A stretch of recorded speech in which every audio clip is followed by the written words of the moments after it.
Hey folks, it's Maxwell here and welcome to another TW9 video.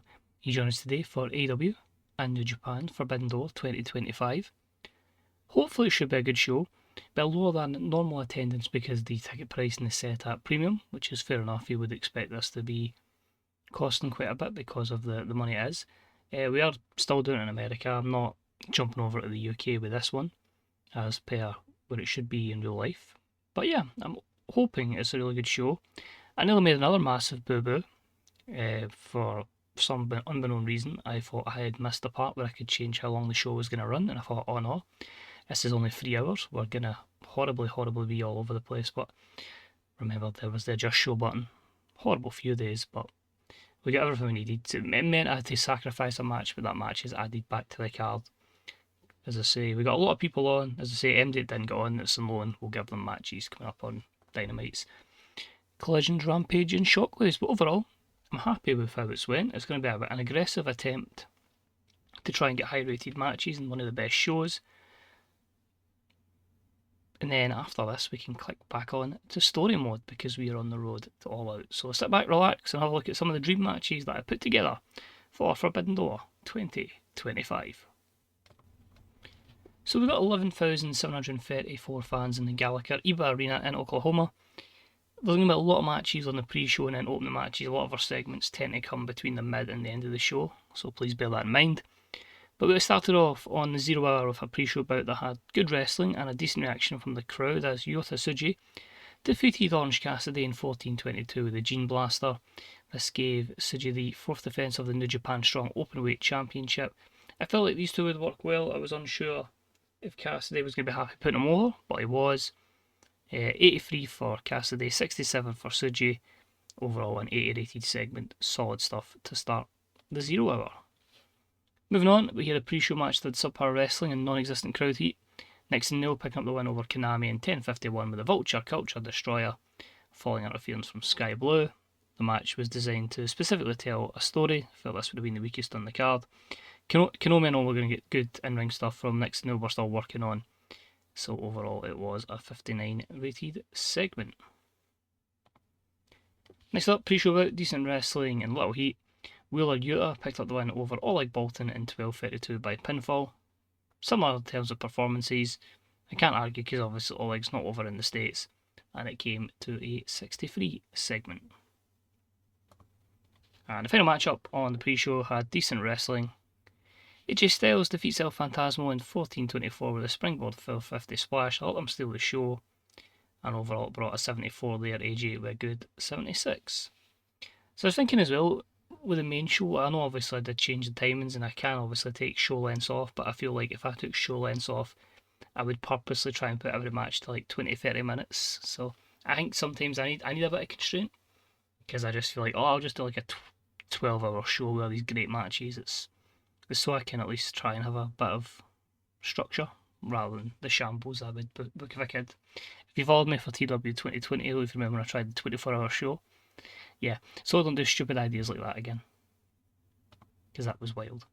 Anyway, on to the actual pay-per-view itself, and we started off with the International Championship on the line as champion Walter defending against David Finlay from New Japan Pro Wrestling, and about that had some good wrestling and a decent reaction from our audience.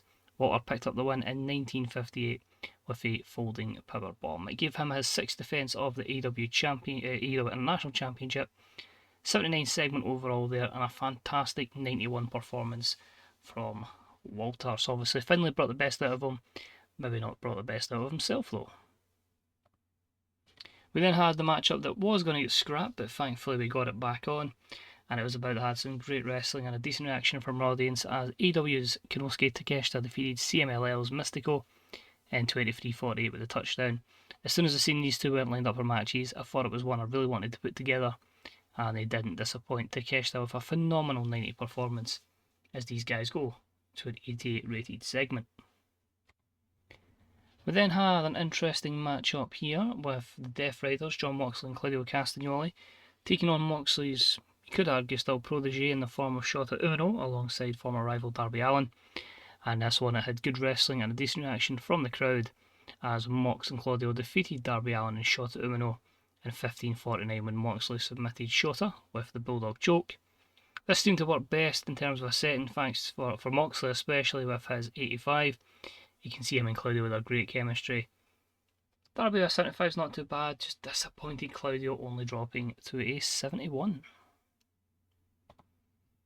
Next up we had one of our first multi-person matches, and this one was had some decent wrestling but not a lot of heat, as the baby faces of Tam Nakano, Io Shirai, Momo Watabe, Starlight Kid and Willow Nightingale defeated the heel team of Serena Deeb, Mariah May, Chris Statlander, Anna Jay and Micah in 11:50 when Tam Nakano pinned Serena Deeb with the spin kick.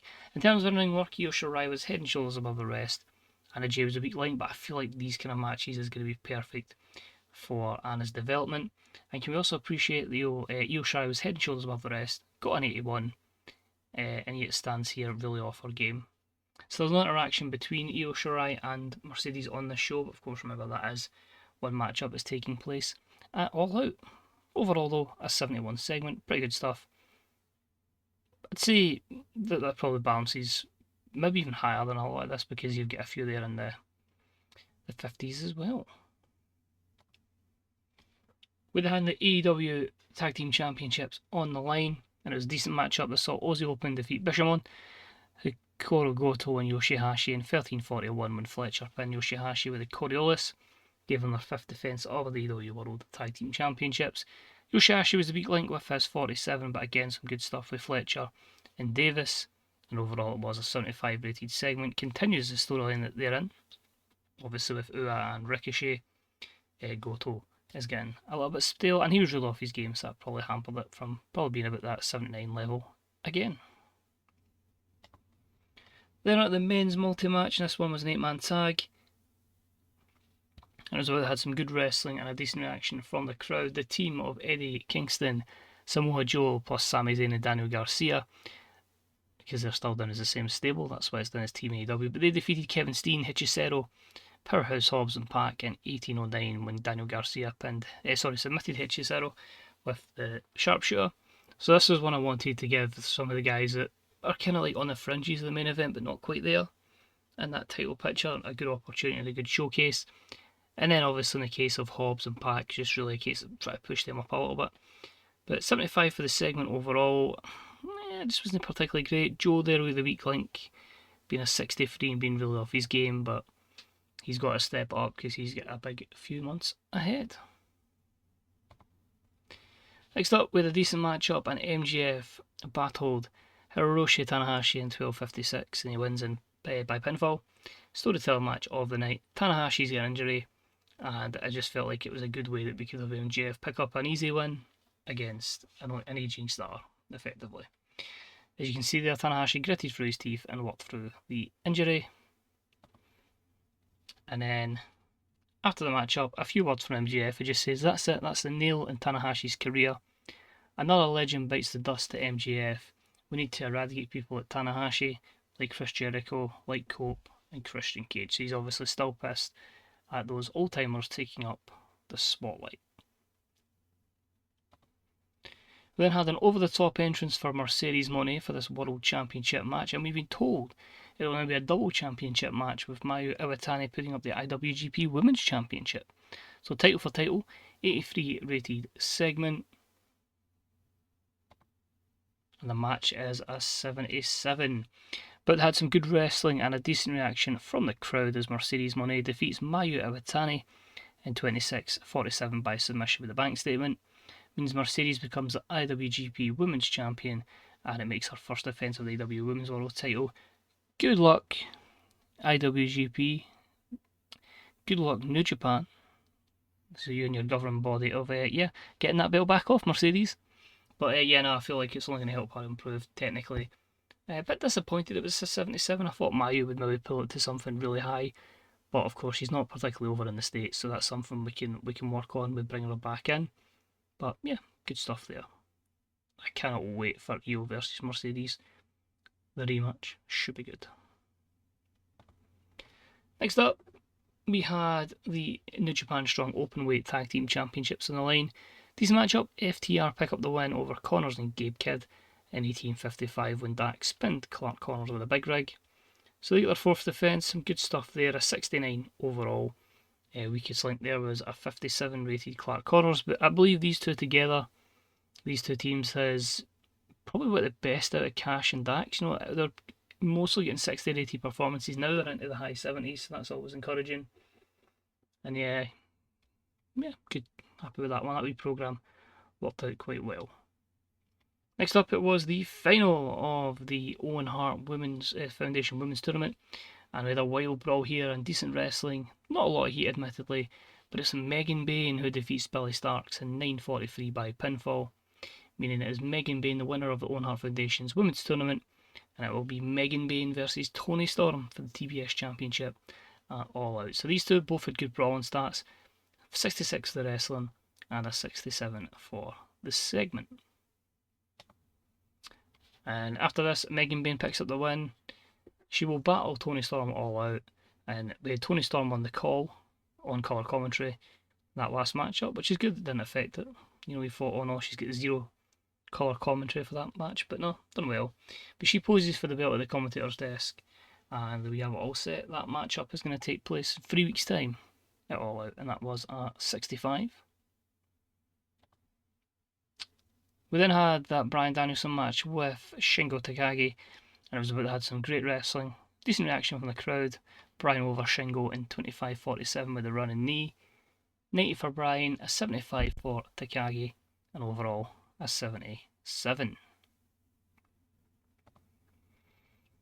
Then we had the Owen Hart Foundation men's final, and about that had superb wrestling and a decent reaction from the crowd. Swerve Strickland has defeated Rey Fenix in 20:51 with a Swerve Stomp, meaning that Swerve Strickland wins the Owen Hart Foundation tournament for the men, and he will face Samoa Joe at All Out. 89 wrestling, 84 for the crowd, so obviously psychology penalty was a big hit. I did feel that was going to be the case, but I thought, you know what, they can carry a good bit of that in-ring performance. I think you're probably looking at about an 87, 88 there, so good stuff. But yeah, that was the plan all along, was for Swerve Strickland to win the tournament. We get a little celebration, and it's confirmed that we will have the trophies presented on Dynamite. So that was a 76 there. Basically, I'd already done the angle and then ran out of time. And then I thought, you know what, we'll run with that. It gives us something storyline-wise for Dynamite. And yeah, I just never added it back in. So 76, we'll see Megan Bayne and Swerve Strickland on AEW Dynamite in next week's episode. But it looks like we won't even have to wait All Out, as Swerve Strickland at the back has found Samoa Joe and they have started brawling. It's an all-out brawl, pun intended, for a few minutes before security allows Swerve to get a cheap shot and make a quick escape. So looking forward to this one. I'm hoping it actually brings the best out of Samoa Joe, as an 82 segment there gets us ready for your main event. So I wanted the cheap high rating, so we done it. Wouldn't be a top big match main event feel without two spectacular entrances. The crowd go well for Will Ospreay, and of course for Kenny Omega. That was an 88. And your Forbidden Door main event is an 84. Zack Sabre Jr. let us down. But anyways, about that, superb wrestling and good heat. Kenny Omega and Will Ospreay defeat Kazuchika Okada and Zack Sabre Jr. in 31-31 when Will Ospreay pinned Sabre Jr. with a hidden blade. Sabre Jr. was a weak link, which is absolutely crazy, but that's the level we're at here. 88 for wrestling, 70 for the crowd, and an 84 for the segment. What this also tells me as well is, I believe at Bola, I'm sure I done the speech to get the wrestlers motivated, and I think that's maybe played a big factor as well, why the scores have been a lot better there than they are here. But most importantly, right, that's fine. Yeah, that's cool. I was like, how the hell do we only get a 75? But that makes perfect sense. So the good thing is, obviously, Forbidden Door's out the window. I can end all storylines that aren't going to be continuing. I can add in some storyline creative ideas, and they can maybe boost them up and get them some heat. But yeah, there was some it was a case of just get me through Forbidden Door and then I can focus and all out. So we shouldn't have a 75 here. I believe we should be in the 80s, low 80s, but it's fine. We've increased our pop in 16 regions, and I always feel with these kind of shows, same with Dynasty, it's Wrestle Dynasty, sorry, it's just a good chance to have some fantasy matchups and book some kind of things. But we can already tell for this show, we've got Ospreay versus Kazuchika Okada for the World Championship at All Out. We've got Swerve versus Samoa Joe, we've got Megan Bayne versus Tony Storm, I've got Io Shirai versus Mercedes Moné, and probably a lot more. But yeah, a lot of people on that card, so I can't be too disappointed with that. Financial report, 67 million, but we've basically maxed out every broadcast revenue, so that money's just going to keep going up and up and up. But it's irrelevant. It's about fantasy booking here rather than the whole money aspect. But it's good it's good in a way that we're not obviously getting mega scores, because like the popularity is fine where it needs to be. Media scrum, we're noticeably lacking hot storylines. Oh god, it is actually like real life media attacking AEW. It's something everyone needs to. I'll go with a work in progress. Becky Quinn didn't appear. The public have been disappointment. Oh, she's been public. I didn't have anything for her to do. It's nothing more than that. In fact, I'll give her a little break. As Mercedes Moné won the IWGP Women's title tonight, does this mean you'll be getting behind her strongly? I've got a lot of faith in her. She's a big part of the AEW family, of course, as Renee Paquette. Due to his relationship with Renee, Jon Moxley's pleased with your response, although not on the roster. Brie Garcia, Amy Dumas, Corey Graves and Tom Hannafan are pleased by our response. Yeah. RD Evans is noticeably happy. How great life is in AEW is also one of our road agents. And Thunder Rosa is annoyed by our response, as is Tony Storm, as is Michael Lockout. That's fine. Guess we'll need to get some bonuses. Well, I'll just say careful man management. I think I'm going to get negatives here. In fact, I'll just say I'm glad he's having a good time. So I don't really mind too much, obviously, with Thunder Rosa. Michael Lockout is obviously going to be a long-term project, but yeah, if Tony Storm had big morale issues, I think she's just at like the mid-level, but if it goes to big, you're like, not ideal. But we'll see what comes up here. I'm excited for all. I'm not gonna lie. So Cablevision, that deal's done. We don't need to ever worry about pay-per-view again. We just need to use our network, so I don't need to really worry about that in general. People enjoyed the show, which is good. Raquel Rodriguez extends her contract there. And that's just letting us know about everybody that's gone as well. So still going to be a lot of people on the cards here as well. The only ones that we really need to look at is buy rate was 0, and we had 27 million people watch the show on the network. Pay-per-view overuse, it's fine, it's done, it's over, won't be using it anymore. Mike Foley says that Daniel Garcia is talent a good worker, and Orange Cassidy is of the same opinion. Garcia seems to be the we'll go technically. Yep, you can see there's definitely a lot of gain from where he was. How's his psychology? That's up 7, so he's really developing, which is good to see. And from a popularity standpoint, 17 since the save started. I probably should do a rundown. I might do that at the end of the year, so maybe the top like award winners and all that. Maybe just have one big show where we look at people's improvement. In fact, I'll probably do it in October, because then you get the full year. Aye, we'll do it. I think I've got a Dynamite special in October.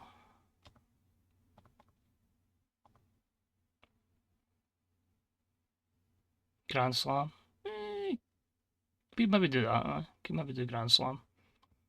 That'll be just like a special Dynamite. So we'll have basically Dynamite and then the special Dynamite Grand Slam. It's actually quite close weeks in it, actually. Yeah, I could do that. But yeah, just to get an idea how the storylines are looking. So obviously I just seem to half-arse them, but you can see a little cold. We only have 3 that are rated hot or above, so that's poor. Little cold, just because of how we've done it. So, aye. It's on me. I don't want to turn them off because I feel like I do need to focus on them. I think that's a major weak point of mine. Definitely something I need to improve. But as I say, a lot of them will be ending because I've still got Hangman versus Ospreay, which ironically is one of the ones that's fine, but that storyline's done. So anyway, cheers for watching. It's much appreciated. Let us know how your own Forbidden Doors have been. But hopefully you'll join us next week for the first of a couple of weeks shows on the road to All Out. Wee thumbs up would deeply appreciated. If you haven't subbed, hit the sub button. It just means these drop in your inbox every day. You get the mega playlist with all episodes in the series. And of course, check out the Fantasy Picker subreddit, Grey Dog Software Forums, twdv.com, and bethebooker.net for various needs, whether it's want to see other people's content, whether it be written or verbal, or you need a patch off the forums. There are hundreds of mods that are available on the 3 different sites as well. But take it easy. Hopefully I'll see you in a few days for the next show. Bye bye.